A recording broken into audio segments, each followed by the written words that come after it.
Graça e paz em nome do Senhor Jesus.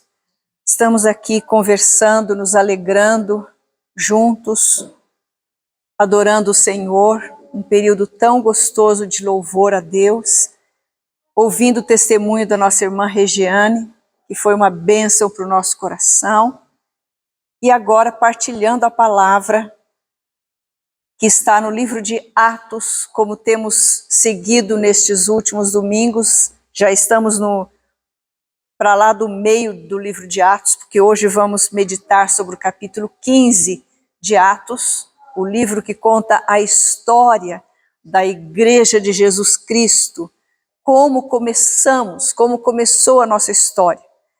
Com a Bíblia aberta em Atos capítulo 15, eu quero convidar você a orarmos, pedindo a bênção de Deus para este momento. Senhor, nós agradecemos de todo o coração por podermos ter a liberdade de abrir a Tua palavra, de lê-la, de estudá-la, e pedimos a Ti, Senhor, que nos dês a graça de compreendê-la no nosso íntimo, no nosso coração, e também o coração disposto a vivê-la, Senhor, a cada dia desta nossa peregrinação por este tempo aqui, Pai. Te agradecemos de coração por este culto que está sendo prestado ao Senhor. Agora ouvir a Tua voz, Pai, é um momento tão especial. Fala conosco, em nome do Senhor Jesus. Amém. Amém. O tema da nossa mensagem nesta manhã é uma crise na igreja primitiva. Como nós sabemos, Deus tem nos dado a direção de estudarmos o livro de Atos dos Apóstolos, chamado também de Atos do Espírito Santo. É o livro que conta como nasceu, como surgiu, como foram os primeiros dias da Igreja do Senhor Jesus Cristo, o povo de Deus. No tempo do Antigo Testamento, Deus separou um povo dentre as nações para ser o seu povo. E desse povo, Deus tinha o projeto e realizou, claro, todos os projetos de Deus, Deus realiza. Deus tinha o projeto de trazer o seu Filho Jesus Cristo para morrer no lugar do homem pecador e abrir a porta para a salvação para todo aquele que crê. E através desse ato maravilhoso, incomparável, único de Jesus Cristo, Deus então agora separa dentre todas as nações um povo. A Igreja do Senhor Jesus é multinacional. Ela tem pessoas de todos os lugares do globo terrestre. Todas as pessoas que creem em Cristo, independentemente da sua origem, da sua raça, da sua cor, do seu nível social, se é homem, se é mulher, crê em Cristo, torna-se filha de Deus, parte do seu povo. E o Espírito Santo sela essa pessoa no corpo de Cristo, que é a sua igreja. Então Deus sempre teve um povo. Hoje nós somos esse povo, pela graça e misericórdia de Deus. Acontece que os judeus achavam que o Messias seria só para eles. De repente eles começam a ver gentios, a Bíblia chama de gentios os não-judeus, né? Nós somos os gentios. Então eles começam a ver gentios e mais gentios e mais gentios se convertendo a Cristo e se tornando cristãos. Então, dentre esses judeus, tinham alguns que eram extremamente apegados à tradição judaica. Então, eles criam que, para que uma pessoa se tornasse cristã, primeiro ela teria que se tornar judia, transformar-se num judeu, aceitar todas as determinações da lei, praticar a circuncisão, para depois, então, passar para o nível de cristão. Então, esse era o pensamento. veja como eles não entenderam nada. Desde a chamada de Deus a Abraão em Gênesis 12, Deus disse para Abraão assim: tu serás uma bênção, em ti serão benditas todas as nações da terra. Nós estávamos incluídos ali na bênção. Eles não entenderam isso. Mais tarde, quando Pedro foi chamado a ministrar na vida de Cornélio, lembra no capítulo 10 de Atos o que Deus teve que fazer com Pedro? Dar uma visão 3 vezes, mostrar, para abrir a cabeça de Pedro e ele entender. Então, ali ministrando a Cornélio e a casa de Cornélio, viu o Espírito Santo descer sobre eles e eles começaram a orar em línguas, como acontecera com eles. Então Pedro se rendeu ao fato de que Jesus Cristo era para todos e não precisava mais a lei, a circuncisão. Jesus tinha cumprido tudo, nós estávamos livres da lei. Amém? Então agora vem uma crise tremenda no capítulo 15. E nessa crise, o que era essa crise? O que contém essa crise? Em primeiro lugar, a liberdade dos cristãos é ameaçada. Esse é o nosso primeiro ponto. Leia comigo os primeiros versículos do capítulo 15. Alguns indivíduos que desceram da Judéia ensinavam aos irmãos: se não vos circuncidardes segundo o costume de Moisés, não podeis ser salvos.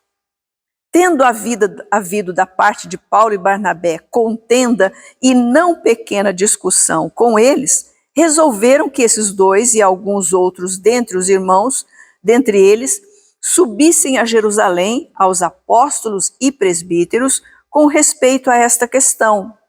Enviados, pois, e até certo ponto acompanhados pela igreja, atravessaram as províncias da Fenícia e Samaria, e narrando a conversão dos gentios, causaram grande alegria a todos os irmãos. Tendo eles chegado a Jerusalém, foram bem recebidos pela igreja, pelos apóstolos e pelos presbíteros, e relataram tudo o que Deus fizera com eles. Insurgiram-se, entretanto, alguns da seita dos fariseus que haviam crido, dizendo: é necessário circuncidá-los e determinar-lhes que observem a lei de Moisés.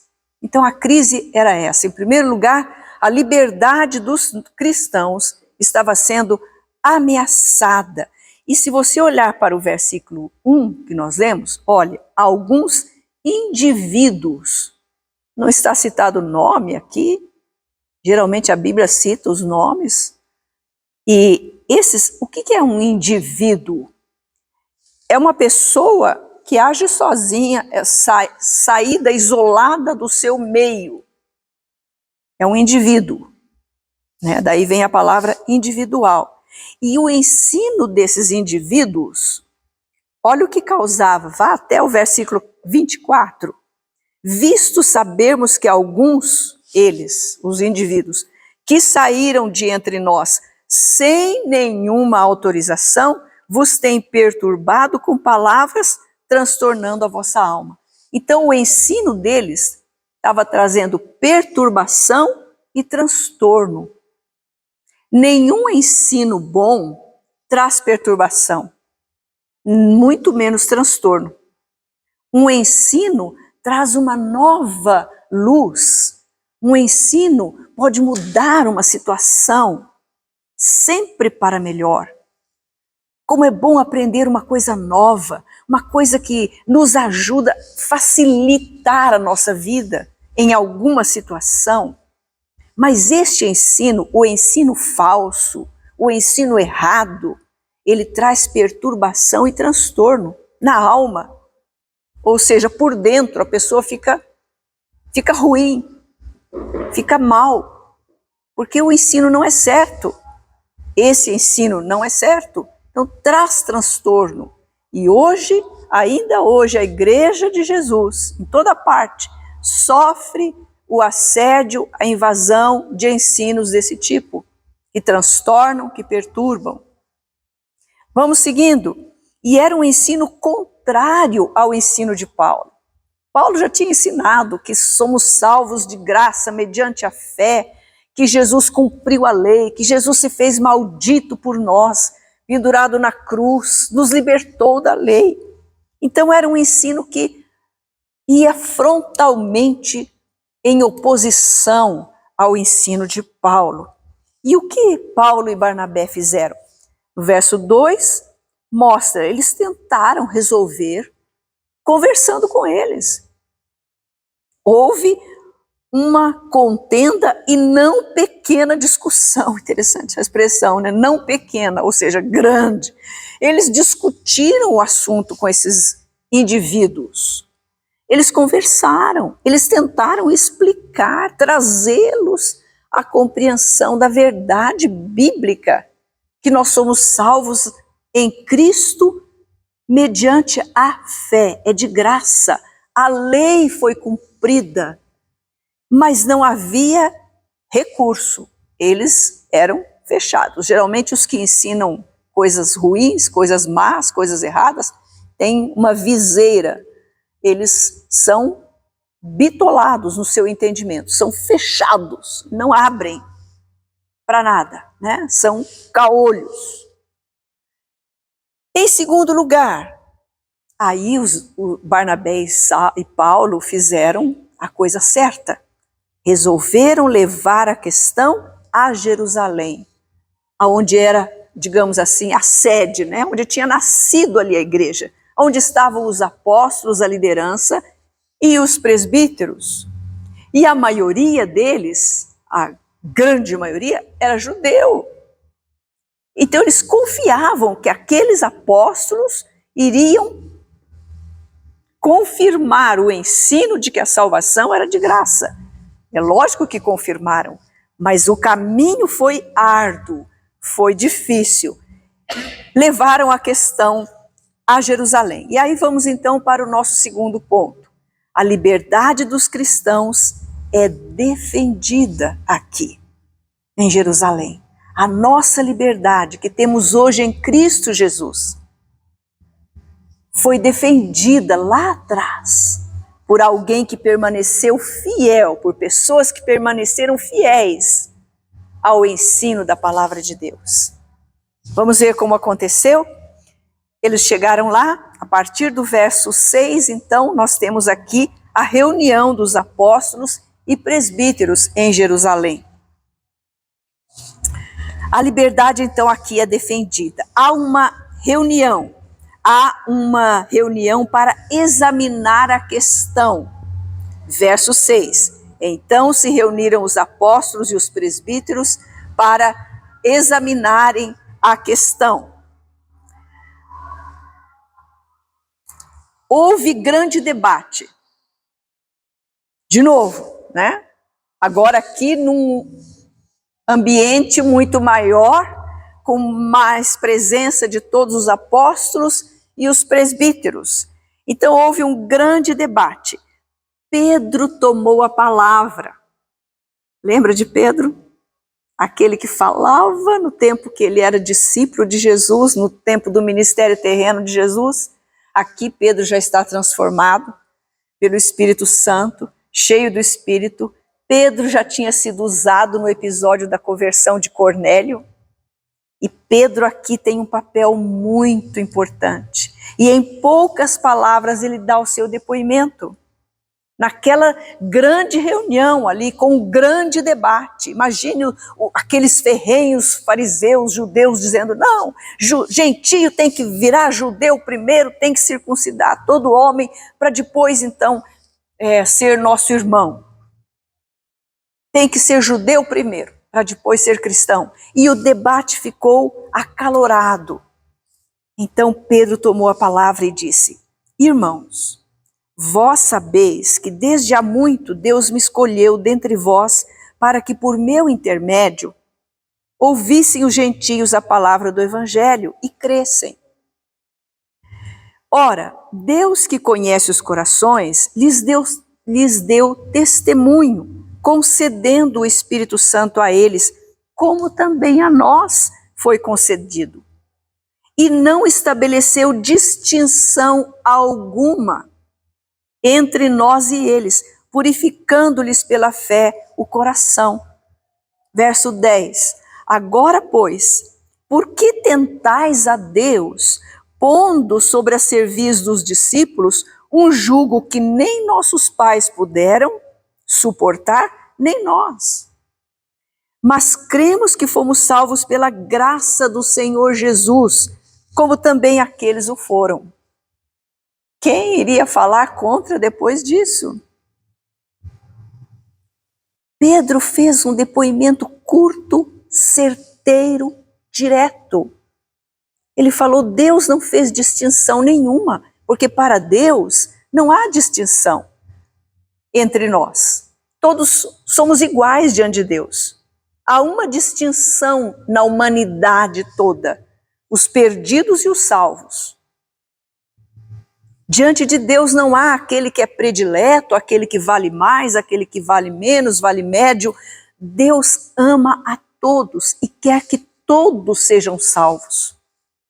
Uma vez salvos por Cristo, é somente pela graça, não tem outra maneira, é pela fé, pela graça de Deus, mediante a fé que nós somos salvos, os nossos pecados são perdoados, independentemente de obras. E hoje ainda quanto ensino falso por aí, assediando a igreja do Senhor Jesus, dizendo que tem que ter Jesus e mais alguma coisa. É lógico que só Jesus salva, mas você tem que fazer isso. É Jesus e isto, aquilo, outro. Jesus e...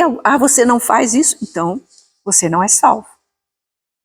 É Jesus, só Jesus. Jesus é suficiente. Se precisasse desse alguma coisa mais, o sacrifício de Jesus na cruz não seria válido. Então, depois que Pedro falou isso, nesse momento de defesa da liberdade dos cristãos, vem o testemunho de Paulo e de Barnabé. Eles eram os pivôs da situação, da crise, né? Porque eles é que eram os missionários aos gentios. E eles dão o depoimento, sabem quantos versículos? 1. É claro que eles falaram muita coisa ali, mas está narrado aqui no versículo 12. Ouça comigo, acompanhe. E toda a multidão silenciou, passando a ouvir a Barnabé e a Paulo, que contavam quantos sinais e prodígios Deus fizera por meio deles entre os gentios. Lembra, nós estamos lendo Atos, certamente Paulo contou e Barnabé contaram como ele, Paulo, tinha sido apedrejado em Listra, dado como morto. Depois ele foi levantado, no outro dia saiu para Derbe pregando a palavra. Contou como Elimas, aquele mágico, foi salvo e foi primeiro castigado. E contou como as coisas que aconteceram ali desde que eles saíram de Antioquia, passando por todas as cidades pregando o evangelho. E os gentios se convertendo. Contou da conversão de Lídia, da cura de um coxo em Listra. Foi contando os sinais que Deus fizera através deles. Deus tinha feito. Não eram eles os feitores dos milagres. Era Deus. A glória é de Deus. E diante de fatos, quem vai argumentar contra? Eles não podiam argumentar contra. Aí então, alguém mais usa a palavra. Quem é esse alguém mais? Tiago. Esse Tiago aqui foi uma coluna na igreja primitiva. Ele era meio-irmão de Jesus, não era o apóstolo Tiago. O apóstolo já tinha sido morto por Herodes, a espada. Aqui era Tiago, o meio-irmão de Jesus, que tinha se convertido. Quando Jesus se ressuscitou, ele apareceu a Tiago. Tiago foi um homem humilde que jamais se colocou como irmão de Jesus, mas como servo de Jesus, do Senhor Jesus Cristo. E ele então presidindo aquela reunião, veja bem, verso 13, acompanhe comigo. Depois que eles terminaram, falou Tiago dizendo: irmãos, atentai nas minhas palavras. Expôs Simão como Deus primeiramente visitou os gentios a fim de constituir dentre eles um povo para o seu nome. Conferem com isto as palavras dos profetas, como está escrito: cumpridas estas coisas, voltarei e reedificarei o tabernáculo caído de Davi, e levantando-o de suas ruínas, restaurá-lo-ei, para que os demais homens busquem o Senhor, e também todos os gentios sobre os quais tem sido invocado o meu nome, diz o Senhor, que faz estas coisas conhecidas desde os séculos. Pelo que, julgo eu, não devemos perturbar aqueles que dentre os gentios se convertem a Deus, mas escrever-lhes que se abstenham de contaminações dos ídolos, bem como de relações sexuais ilícitas, da carne de animais sufocados e do sangue. Esta foi a palavra de Tiago, palavra moderadora, que tem dois itens muito importantes. Primeiro, ele considerou o depoimento de Pedro. Pedro era reputado como autoridade entre eles. Ele ratificou, confirmou o depoimento de Pedro e trouxe as Escrituras, a palavra de Deus. Disse assim: o depoimento de Pedro confere com as Escrituras, porque se não conferisse não seria válido, porque o que é válido é o que está escrito aqui. E todos eles que falaram ali, falaram baseados neste livro. Este livro é a palavra de Deus. Contém aqui, ele é a palavra de Deus para nós. E a palavra de Deus nunca vai permitir você ser enganado por ensino falso. Nunca vai permitir você permanecer na crise. Você pode até entrar, mas nós passamos por crises, mas não permanecemos nelas, porque o Espírito Santo, que presidiu verdadeiramente esta reunião, já vamos ver isto, ele vai conduzir você a toda a verdade. Ele foi mandado por Jesus para isso, inclusive, para nos guiar a toda a verdade. Então, Tiago faz esta exposição aqui, fechando a reunião, dizendo: não vejo por que a gente colocar um peso em cima deles. Vamos recomendar que os princípios sejam observados, o espírito da lei.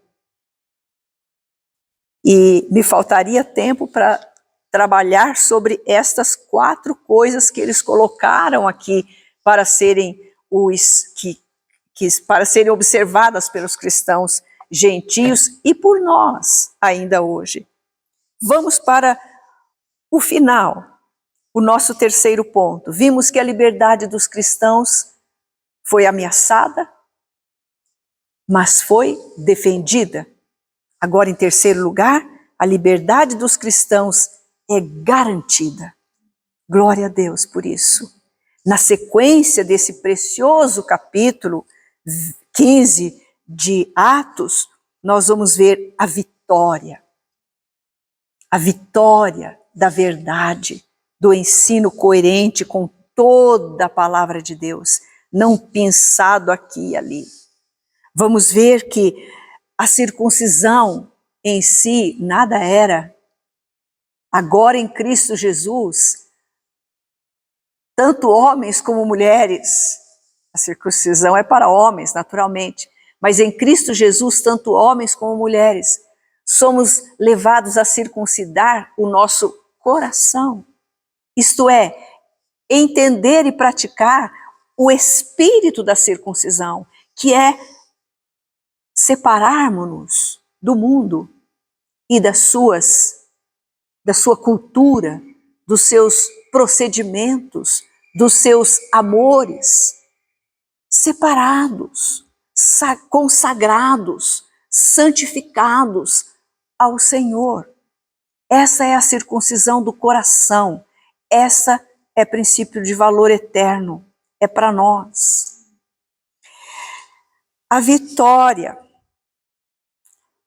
Então, verso 22. Então pareceu bem aos apóstolos e aos presbíteros com toda a igreja, tendo elegido homens dentre eles, enviá-los juntamente com Paulo e Barnabé a Antioquia. Foram Judas, chamado Barsabás, e Silas, homens notáveis entre os irmãos, escrevendo por mão deles. E aí vem o teor da carta. Nessa carta é feita uma censura àqueles falsos ensinadores, àqueles indivíduos. Olha o verso 24. Visto sabermos que alguns que saíram dentre nós, sem autorização nenhuma, vos têm perturbado com palavras transtornando a vossa alma. E por 3 vezes aparece aqui uma expressão muito especial. Pareceu bem. Você lê essa expressão lá no versículo 22, olha, então pareceu bem aos apóstolos e aos presbíteros. Verso 25, pareceu-nos bem, chegados a pleno acordo. Então, olha, pleno acordo, estamos todos nós aqui acordados, estamos juntos numa postura, numa posição, num pensamento, numa disposição de alma. Não fomos nós que autorizamos aqueles falsos indivíduos, com aqueles falsos ensinos, eles não tiveram a nossa autorização. Eles transtornaram vocês, mas nós estamos agora trazendo a verdade. Então era este o teor da carta. Pleno acordo, estamos nós todos aqui juntos. O pleno acordo os levou acordados em eleger alguns homens, enviá-los com os nossos amados Barnabé e Paulo, homens que têm exposto a vida pelo nome de nosso Senhor Jesus Cristo. Olha que coisa linda. A carta incluía uma palavra de apreço a Barnabé e a Paulo. Paulo tinha sido apedrejado, eles foram presos por amor a Jesus, por amor aos gentios, para levar o evangelho da libertação em Cristo Jesus, da salvação, da esperança, do perdão, da vida em abundância. Levar esse evangelho às pessoas, eles arriscaram a própria vida. Eles se entregaram a essa missão. E agora estavam sendo maltratados, vistos como criticados como sendo enganadores por esses falsos mestres. Eles não pararam a sua ação aqui. Ao longo de todo o ministério de Paulo, eles estavam por lá, sempre aparecendo, tentando desfazer o trabalho de Paulo. Mas Paulo continuou. Ele tinha aqui agora o respaldo de toda a igreja, assegurados, assentados, consolidados pela palavra de Deus. E pareceu bem, então, até fazer essa palavra de apreço ao ministério desses irmãos. Eles não estavam esperando isso certamente, mas que bênção para eles, esse apreço da parte dos irmãos em Jerusalém. Aí então, no verso 28, para mim é a chave de todo a solução dessa crise. Pareceu bem ao Espírito Santo e a nós não vos impor maior encargo, além dessas coisas essenciais. A essência do Evangelho. A essência do Evangelho é para nós praticarmos. mas no poder do Espírito Santo. Pareceu bem ao Espírito Santo e a nós. Eles já tinham dito, pareceu bem aos apóstolos e presbíteros, pareceu-nos bem chegados a pleno acordo. Por quê que alguma coisa iria ser bem, boa, benéfica? Porque foi gerada pelo Espírito Santo. Era o Espírito Santo que estava permitindo toda aquela discussão sobre o assunto, para que eles levantassem os fiéis seguidores do Senhor, para que se firmassem na verdade. E uma vez firmados na verdade, não fossem jamais abalados por nenhum ensino falso. Hoje a Igreja do Senhor Jesus tem sido tão assediada por falsos ensinos. Esses homens estavam querendo, como que forçando uma borboleta a voltar a ser lagarta, sabe? Em Cristo Jesus estamos livres para voar, pairar sobre as flores cheirosas, embelezar o ambiente com as cores. Mas um dia foi lagarta. E eles estavam querendo trazer de volta, como se fosse possível isso, a obediência da lei, a lei que fora cumprida por Jesus Cristo. Nós lemos tão claramente esse ensino aqui na carta de Paulo aos Gálatas. Ouça, capítulo 3, pode abrir se desejar. Verso 10, todos quantos, pois, são das obras da lei, estão debaixo da maldição. Porque está escrito, maldito todo aquele que não permanece em todas as coisas escritas no livro da lei para praticá-las. Estamos lendo Deuteronômio, acabamos ontem. Viu quantas maldições para quem desobedece? Quantas bênçãos gloriosas para quem obedece? E eu pergunto, quem obedece? Quem obedeceu à lei para receber aquelas bênçãos? Nenhum de nós. Nenhum deles. Jesus obedeceu em nosso lugar, cumpriu toda a lei e nos libertou e nos trouxe a salvação. É de graça, mediante a fé. É graça dele, é dom dele, é presente dele, mediante a fé nossa para com ele. E o texto prossegue assim: e é evidente que pela lei ninguém é justificado diante de Deus, porque o justo viverá pela fé. Verso 12, ora, a lei não procede de fé, mas aquele que observar os seus preceitos, por eles viverá. Como ninguém observou, todo mundo está morto. Cristo nos resgatou da maldição da lei, fazendo-se ele próprio maldição em nosso lugar, porque está escrito, maldito todo aquele que for pendurado em madeiro, para que a bênção de Abraão chegasse aos gentios em Jesus Cristo, a fim de que recebêssemos pela fé o Espírito prometido. Aleluia, glória a Deus. Não estamos, concluindo, não estamos debaixo do jugo da lei, mas estamos debaixo do jugo leve e suave de Jesus Cristo. Mateus 11, Jesus diz, vinde a mim todos os que estáis cansados e sobrecarregados, e eu vos aliviarei. Tomai sobre vós o meu jugo e aprendei de mim, que sou manso e humilde de coração, e achareis descanso para as vossas almas, porque o meu jugo é leve, o meu fardo é suave. Meu fardo é suave, o jugo é leve. Leve e suave. Qual é o jugo de Jesus Cristo? Qual é a lei de Jesus Cristo? É a lei do amor. E foi o que foi recomendado aqui.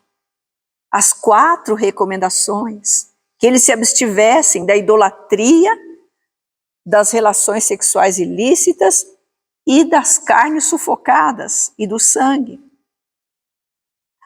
Os gentios tinham contatos, as suas cidades eram cosmopolitas, eles tinham contatos e não viviam em guetos como os judeus sempre viveram entre eles. Os gentios viviam em contato com os seus parentes não convertidos, seus amigos, e frequentemente eram convidados para essas festas e tentados a reverenciarem ídolos.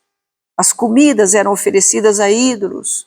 E ali havia orgias e festas profanas. E eles tinham que se abster, deviam se abster dessas coisas.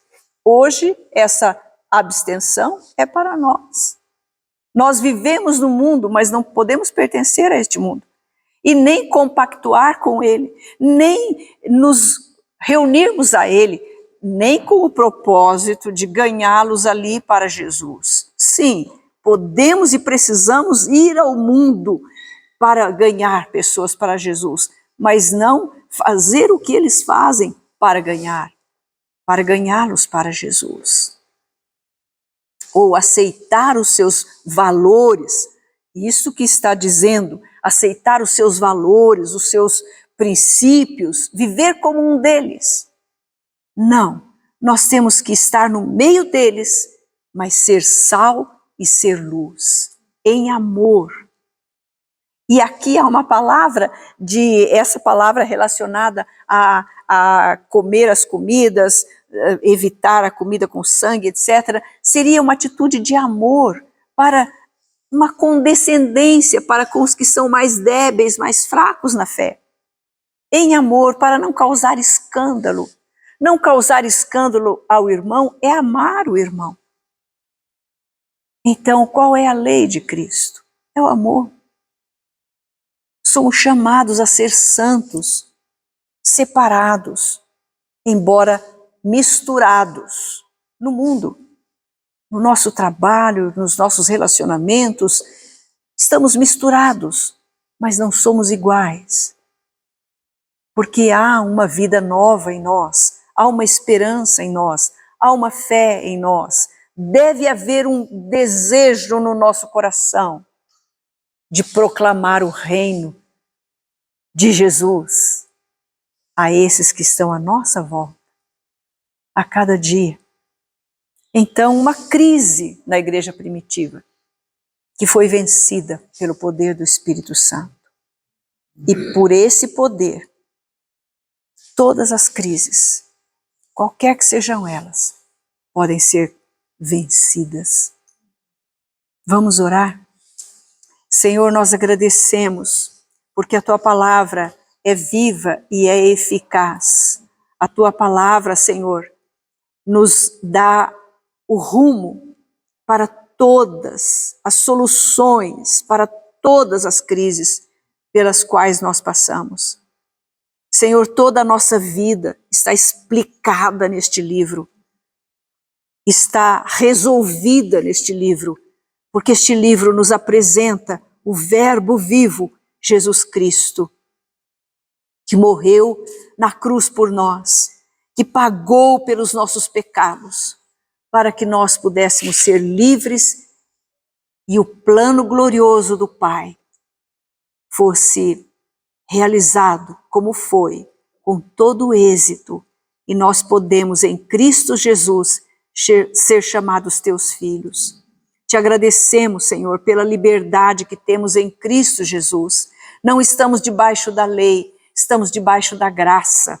Por isso mesmo o pecado não tem domínio sobre nós. Pelo contrário, o Senhor tem nos dado poder para vencer o pecado. Louvado seja o teu nome. Derrama a tua graça sobre esta palavra ministrada, Pai, para que ela queime no coração de cada um dos irmãos e produza frutos, Pai, para a tua glória. Em nome de Jesus. Amém.